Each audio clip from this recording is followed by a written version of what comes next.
Hello families, வாழைப்பூ இந்த week மெனுவில் வந்து ஆட் பண்ணியிருந்தேன். ஸோ மார்க்கெட்லேருந்து வாங்கிட்டு வந்து இந்த மாதிரி நரம்பு எடுத்து க்ளீன் பண்ணி வச்சிட்டோம் அப்படின்னா அடுத்த நாள் சமைக்கிறதுக்கு ரொம்ப ஈஸியாக இருக்கும்.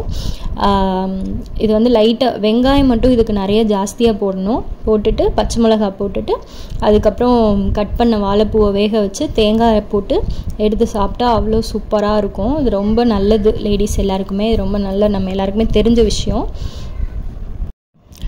எங்களுக்கு வந்து எப்படின்னா புளிக்குழம்போடு சாப்பிட்றதுக்கு ரொம்ப பிடிக்கும். ஸோ அதுதான் அன்றைக்கி வந்து நான் பிளான் பண்ணியிருந்தேன். ரொம்ப சூப்பராக இருந்தது. கண்டிப்பாக ட்ரை பண்ணி பாருங்கள். சின்ன குழந்தைங்க சாப்பிட மாட்டாங்க. அதனால தான் நான் அவளுக்கு வந்து அந்த வாழைப்பூ வந்து லாஸ்ட்டாக உரிச்சு வரப்போ வந்து குட்டியாக ஒரு மொட்டு மாதிரி இருக்கும். அது கொடுத்தோம் அப்படின்னா அதுலேயே அந்த துவப்பு இருக்கும். அதை தான் பாப்பாவுக்கு நான் கொடுத்துருந்தேன் அன்றைக்கி. ஒரு 10 வயசுலேருந்து இது கொஞ்சம் கொஞ்சமாக சாப்பிட டேஸ்ட் அவங்களுக்கு பழகி விட்டுட்டோம் அப்படின்னா வந்து அவங்க பெரிய பிள்ளை ஆனோடனேவும் சாப்பிட ஆரம்பிச்சிருவாங்க. தேங்க்யூ ஃபார் வாட்சிங்.